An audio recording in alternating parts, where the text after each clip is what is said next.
ভুলে আমি ভাবির বাসায় ঢুকে পড়ছি, আমি সরি, আমি সরি, বিশ্বাস করো। তুমি ভাবির কাছে ভুলে ঢুকে পড়ছো, সমস্যা নেই। আমি চিন্তা করতেছি ভাবি শাড়িটা তুমি কেমনে চিনবে? ওই যে শাড়িটা, মানে ওই যে শাড়িটা, ওই যে সোফার উপরে যে শাড়িটা, ওইটা তো শাড়িটা এই ভাবি পরে, মানে একদিন পরে কোথায় যেন বেড়াইতে যেতেছিল, আমার সঙ্গে রাস্তায় দেখা হয়েছে শাড়িটা পরা অবস্থায়। আমি গত সপ্তাহে কোন কালারের শাড়ি পরছিলাম বলো তো? আচ্ছা গত সপ্তাহ বাদ দাও, গত কালকে কোন কালারের শাড়ি পরছি সেটা বলো। সেটা বলতে পারতেছো না? গত ঈদে যে তুমি আমাকে শাড়ি কিনে দিছো সেটা কোন কালারের বলো? সেটা কালারের জানি জানি না, খুশ খুশ খেলতেছে আমার সঙ্গে। খেলতেছি কারণ আমি কোন কালারের শাড়ি পরছি সেটা তো তোমার মনে থাকে না।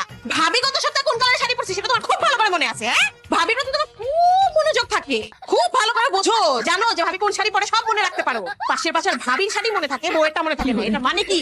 মানে হচ্ছে তুমি আমাকে অসম্মান করতেছো, নিজের ঘরের বউকে অসম্মান করতেছো। বুঝতেছো বিষয়টা? বুঝতে পারতেছো? আমি না তোমাকে খুব ভালো একটা মানুষ ভাবছিলাম, আলা বলা বেচারা টাইপের একটা ছেলে, আসলে কিন্তু তা না। তুমি